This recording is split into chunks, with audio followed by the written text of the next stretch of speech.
안녕하십니까, 이진우입니다.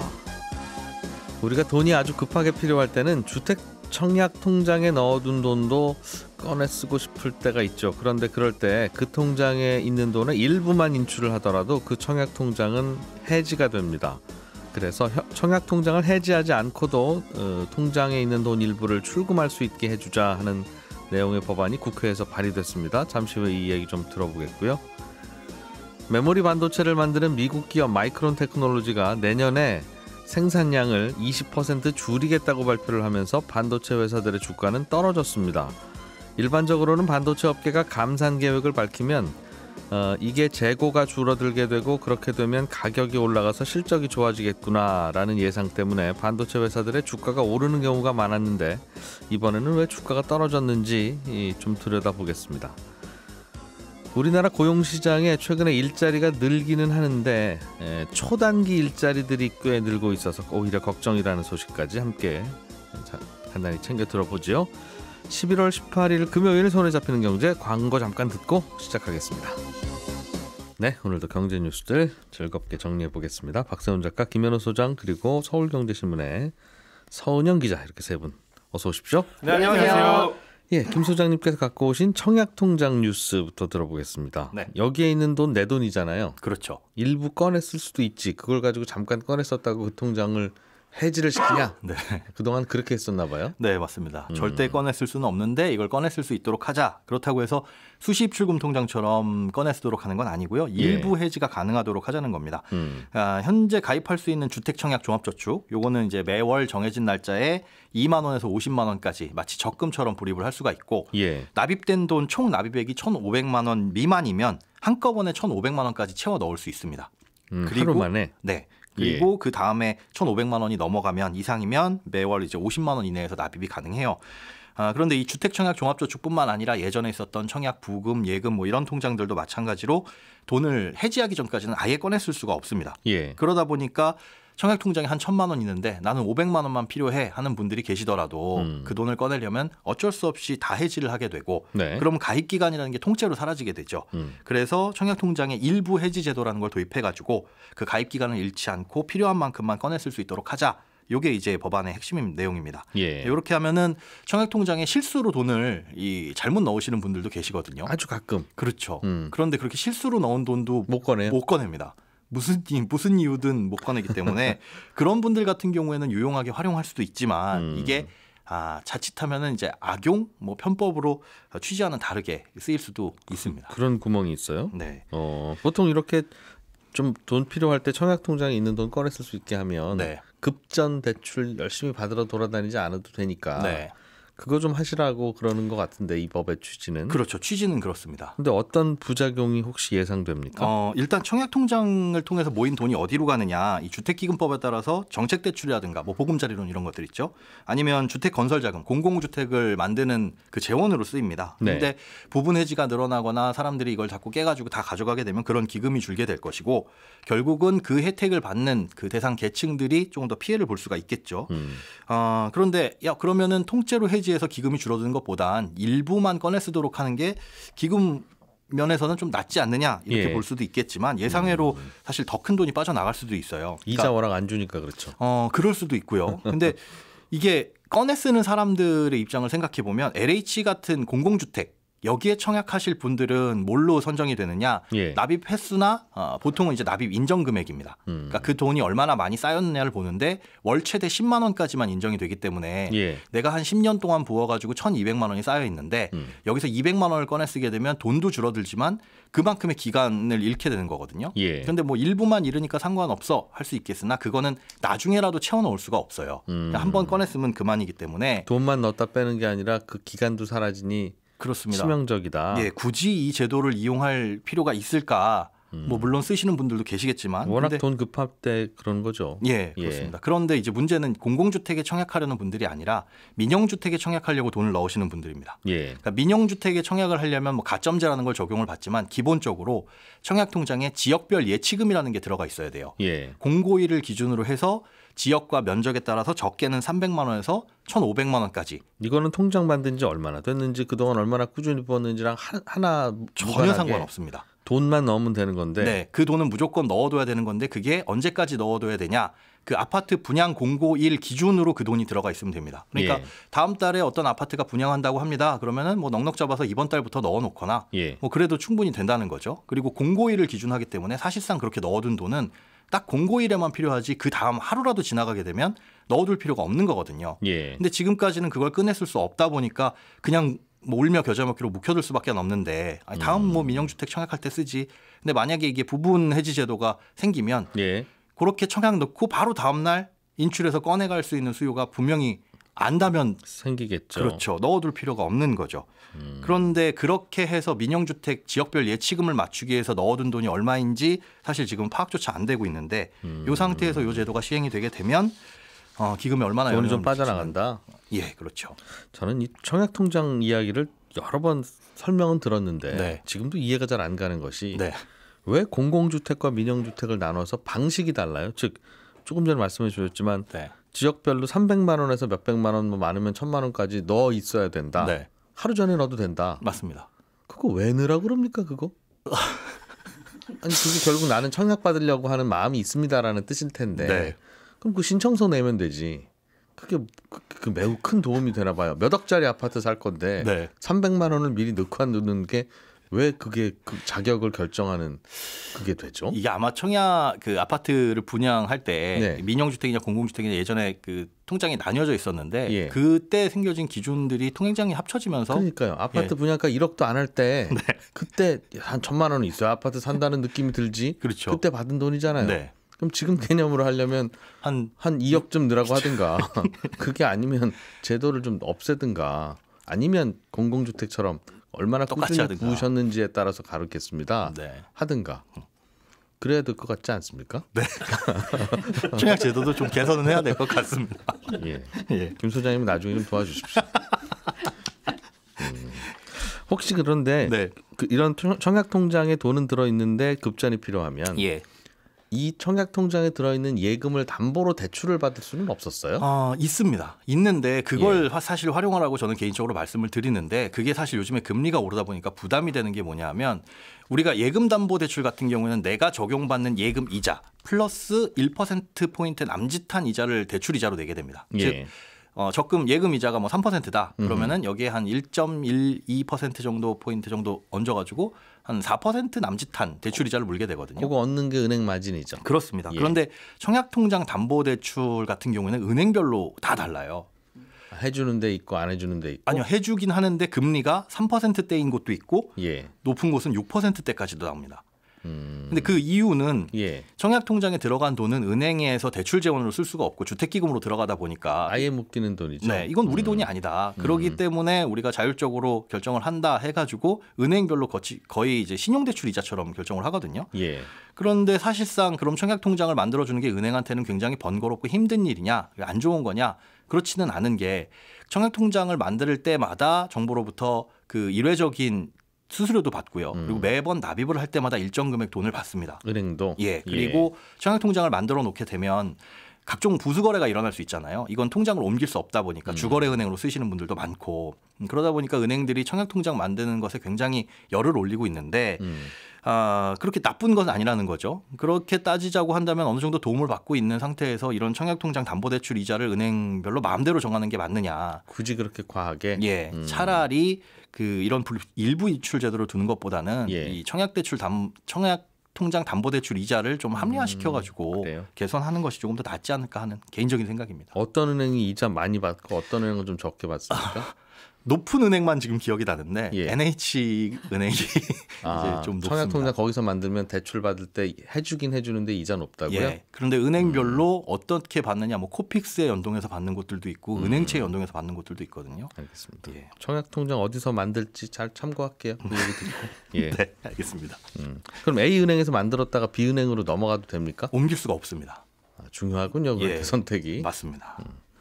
서은영 기자님, 네. 그 어제 마이크론이라고 하는 미국 회사가 반도체 생산을 줄이겠다 발표를 해서 우리나라 반도체 주가도 떨어졌다던데 이게 산유국처럼 생각하면 감산하겠다는 거잖아요. 네, 그렇죠. 그럼 유가 올라야 되고 산유국들은 좋으려고 그러는 건데 네. 왜 반도체 업계에서는 몇 안 되는 회사 중에 하나가 반도체 좀 줄이겠다고 하는데 왜 주가가 떨어집니까? 말씀하신 대로 보통은 이제 이걸 호재로 받아들이는 게 지금까지의 공식이었는데 예. 이 메모리 반도체라는 게 이제 기억하는 장치라고 이해하시면 됩니다. 올해 이 메모리 반도체 시장이 꽤 혹독한 겨울을 나고 있었는데요. 이 추위를 조금만 버티면 그래도 내년에 봄은 오잖아. 이런 희망 하나로 버텼는데 네. 시장의 중요한 플레이어가 그 희망 접어도 지금 업황 최악이야. 이거 당장 안 끝날 거야. 이런 시그널을 줬다고 이해하시면 될 것 같아요. 일단 말씀하신 대로 마이크론이 어제 감산을 발표했고요. 이 삼성전자, SK 하이닉스에 이어서 이 마이크론은 세계 3위 메모리 반도체 업체입니다. 예. 이 회사가 어제 발표한 게 반도체 만들 때 꼭 필요한 재료인 웨이퍼 수량을 지난 6, 7, 8월 대비해서 20% 정도 줄이겠다. 그러니까 10개 만들던 거 8개 만들겠다 이렇게 한 겁니다. 예. 반도체가 피자라면 이 웨이퍼는 토핑 올리기 전에 도우라고 이해하시면 돼요. 예. 결국 이 말은 이 메모리 반도체 덜 만들겠다는 얘기인데 그럼 왜 줄이느냐? 이 경기 침체가 너무 심하면 사람들이 뭐 PC 안 사고 스마트폰 안 사고 뭐 고장 나도 지금 경제 어려우니까 좀 버티지 뭐 이렇게 생각하잖아요. 그러니까 이 전자제품 수요가 당연히 줄고 있고 그동안 열심히 만들어 놓은 메모리 반도체가 그대로 재고가 되면서 이렇게 자연스럽게 반도체 가격이 떨어지는 겁니다. 예. 디램 같은 경우에는 작년 9월에 4달러 정도 했던 게 지금 2달러까지 절반 반토막이 난 상태고요. 예. 그런데 이 재고 쌓이는 속도가 예상을 뛰어넘었고 오히려 팔수록 손해가 나는 상황이 되니까 생산량 확 줄이겠다 이런 발표를 한 겁니다. 그렇군요. 그런데 보통은 이렇게 감산하겠다고 하면 말 그대로 진짜 못 견디겠다. 감산이라도 해야지라고 하는데 이거 보통은 그때가 바닥인데. 네. 그렇기도 하고 마이크론이 감산해주면 삼성전자 하이닉스는 지금보다는 좋아지는 네. 거 아닙니까? 네. 그런데 왜 이런 반응이 있었나 잘 모르겠어요. 일단은 내년에도 큰일이 계속되겠구나. 불경기가 계속되겠구나라고 하는 걸 마이크론이 확인해 준 것 때문에 그런 겁니까? 그렇죠. 그러니까 이게 사실 이제 반도체라는 거는 이 사이클이 분명히 있습니다. 그러니까 과거 역사적으로도 이제 한 4, 5년 주기로 이 사이클이 움직이는데요. 예. 2년 정도는 이제 상승 사이클이라고 해서 수요가 공급을 앞서니까 가격도 당연히 좋게 형성이 될 거고 이때는 잘 팔리니까 반도체 회사들이 막 열심히 만듭니다. 근데 예. 그게 이제 뭐 시장이 계속 잘 팔리면 좋겠지만 소비라는 것도 경기를 타지 않습니까? 그래서 그 열심히 만들어놨더니 이제 재고가 쌓이기 시작해요. 그럼 예. 이제 재고 부담이 커지면서 공급이 넘치고 그럼 하락 사이클로 이어지는 거죠. 이게 예. 한 2년 정도. 그래서 이제 4, 5년 주기로 움직인다는 건데 보통 반도체 회사들이 이 하락 사이클을 견디는 방법이 생산량 줄이는 거, 투자 줄이는 겁니다. 네. 지금 메모리 반도체 세계 2위 SK 하이닉스도 감산하겠다고 했어요. 그리고 마이크론 같은 경우에도 벌써 이미 지난 9월에 내년에 아무래도 심상치 않아. 투자 줄일게 이렇게 했는데 이번에 투자도 생각보다 더 줄일 거고 생산량도 줄일게 이렇게 발표를 한 겁니다. 네. 보통 이 감산 효과가 힘을 내려면 반년 정도는 시간이 걸려요. 그러니까 시간차가 있는 거죠. 그래서 지금 시점에서 감산 뉴스들이 이 정도 쏟아져 나왔으니까 그러면 내년 상반기까지는 보릿고개는 맞지만 하반기부터는 분명히 재고 소진 속도 빨라질 거고 공급 과잉 해소되면서 하락 사이클 벗어나지 않겠냐. 이게 이제 과거의 역사를 반복해 보면 그러려고 그렇게 감산하는 보는 거죠. 근데 예. 하지만 시장은 이번 뉴스 가지고 좀 아주 좋게 보지는 않는 게 바닥이라는 건 알겠는데 이 바닥에서 생각보다 오랜 기간 허우적대야 될 것 같다. 이런 시그널로 받아들인다는 거죠. 왜 이번에는 똑같은 감산 뉴스에 더 크게 놀라요? 당장 시장 상황이 과거보다 뭐 안 좋다는 거겠죠. 그러니까 올해 3분기 글로벌 디램 매출이 직전 분기랑 비교해 보면요. 매출 3분의 1이 그대로 날아갔습니다. 이 정도 감소폭은 2008년 금융위기 이후 처음이고요. 그나마 이 코로나 특수로 왜 서버용 디램 막 잘 팔려가지고 예. 막 우리나라 이 반도체 회사들 주가 막 좋았던 시절이 있었잖아요. 근데 지금은 이마저도 출하량이 크게 줄고 있습니다. 네. 금리가 이게 자꾸 올라가니까 빅테크 회사들이 이제 그전에는 뭐 돈 빌려서 서버 투자 확 하고 뭐 이랬었는데 지금 이제 그럴 수 있는 상황이 아닌 거죠. 그래서 예. 지금 반도체 시장은 한국 부동산 시장이라고 좀 시장이랑 비슷하다고 보면 되는데 어차피 가격이 좀 떨어지고 있는데 지금 왜 사? 좀만 버티면 더 헐값에 살 수 있는데 그러니까 지금 사지 말고 좀만 더 눈치 게임하자 뭐 이런 분위기라고 보시면 될 것 같아요. 그래서 예.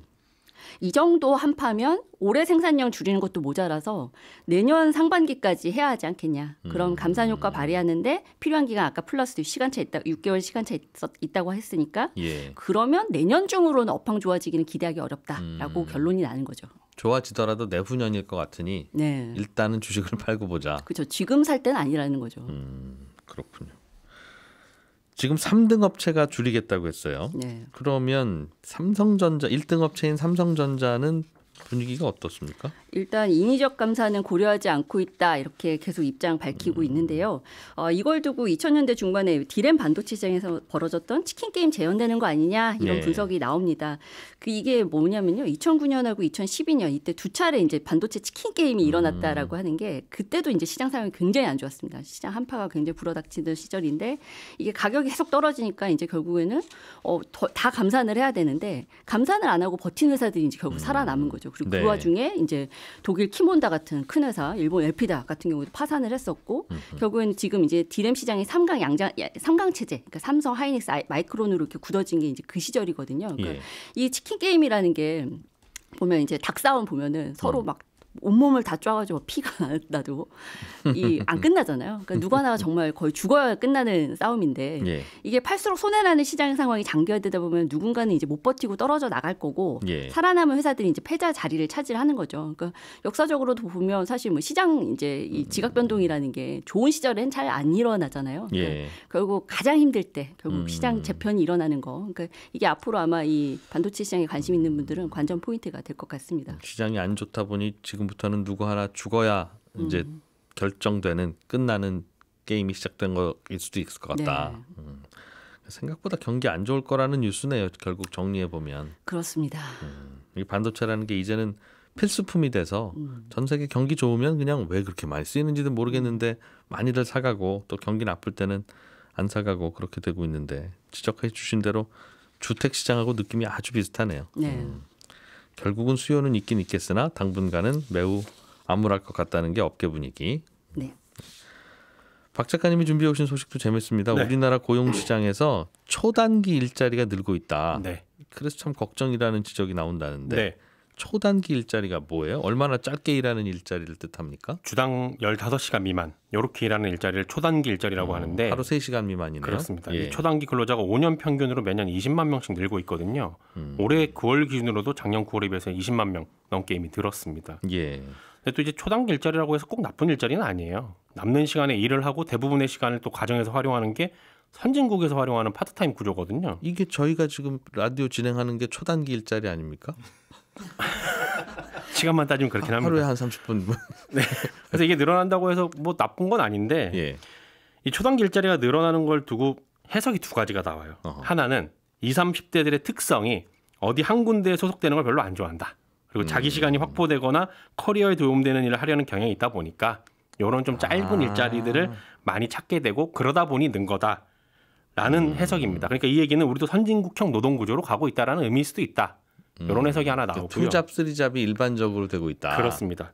다른 해석은 이제 이 부분이 걱정이라는 건데 우리나라에서는 월 60시간 이상 근무하는 직원은요. 정규직이든 비정규직이든 고용주가 무조건 4대 보험을 가입을 해야 되고요. 예. 일주일에 15시간 이상 일하는 근로자한테는 일주일에 하루씩 유급 휴일을 주는 주휴수당 제도가 있거든요. 하루 일당 더 주라는 거죠, 괜히? 그렇습니다. 예. 반대로 말하면 주당 15시간 미만으로 일하는 근로자들은 이런 걸 안 해줘도 된다는 겁니다. 예. 그러면 고용주 입장에서는 한 사람을 풀타임으로 고용하는 것보다는 일주일에 15시간 미만으로 일하게 하는 일자리에 여러 명을 고용하게 되면 인건비 부담이 크게 줍니다.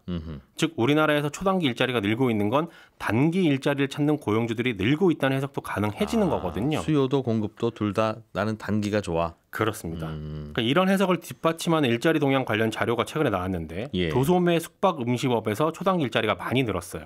이 얘기는 사회적 거리두기가 해제되고 난 다음에 음식점이나 카페에서 채용이 늘긴 늘었는데 초단기 근로자에 대한 선호가 커진 걸로 볼 수 있는 거죠. 예. 그리고 이 초단기 일자리에는 노인들을 공공일자리 사업으로 유도하는 정부가 이렇게 유도를 하고 있죠. 그러면서 늘어나는 단기 일자리들도 여기에 많이 포함이 돼 있거든요. 그러다 보니까 초단기 일자리가 더 늘어나고. 그렇습니다. 그래서 이 얘기를 드리는 이유는 최근에 10월 일자리 동향 자료가 통계청에서 발표가 됐는데 예. 숫자로만 보면 경기가 나아지고 있는 걸로 보입니다. 취업자 수도 작년 10월보다 늘었고요. 실업률은 계속 낮아지고 있어요. 이것만 보고 근데 경기 동향이 괜찮아지네라고 생각하기에는 숫자 뒷면에 숨어있는 내용들을 들여다보면 초단기 일자리가 늘고 있다는 거고 초단기 일자리가 느는 이 상황을 두고 경기가 나아지고 있다고 판단하는 건 어렵다는 의미입니다. 경제라는 영역이 숫자만 가지고 뭔가를 판단하는 게 참 쉽지가 않습니다. 그렇군요. 하루에 2시간 일하는 일자리를 과연 이게 일자리라고 볼 수 있겠느냐. 그렇습니다. 라는 거겠죠. 네. 알겠습니다. 중요한 얘기네요. 네. 간단한 소식 하나만 더 보죠. 영국에서 증세 계획을 또 발표했습니까? 리즈 트러스 총리가 감세 계획을 발표했다가 자리에서 물러났고 아하, 새롭게 이제 예. 취임한 총리가 증세 계획을 반대를 발표했는데 했군요. 반대입니다. 예. 어디서 세금을 더 걷냐면 전기 만드는 회사들한테 이익의 45% 걷는 횡재세라는 거 있잖아요. 그거 새로 예. 부과하기로 했고요. 예. 전기 가스 업체는 지금도 이미 내고 있는데 세율이 25%거든요. 예. 요걸 35%로 올리버립니다. 그리고 지금은 연 2억 4천만 원 이상 버는 사람들한테는 소득세 최고 세율인 45%를 적용하고 있는데 예. 적용 기준을 좀 낮춰가지고 2억 넘으면 최고 세율 45% 적용을 하기로 했습니다. 이렇게 하면 최고 세율 과세 대상이 늘어나는 거죠. 이렇게 해서 증세를 해보겠다라는 겁니다. 그렇게 해서 좀 재정을 늘려서 어디에 급하게 쓰겠다는 건데 네. 일단 재정 적자가 많이 나 있는데 그 재정 적자부터 좀 줄여보겠다는 겁니다. 잠깐은 좋겠습니다만 이렇게 되면 이제 부자들이 안 움직이게 되고 네. 그러면 또 경제 활동이 둔화되는 부작용은 있을 텐데. 네. 예, 그렇군요. 예, 서은영 기자, 김현우 소장, 박세훈 작가 세 분과 함께했습니다. 저는 잠시 후 11시 5분에 다시 와서 또 한 번 인사드릴게요. 이진우였습니다. 고맙습니다.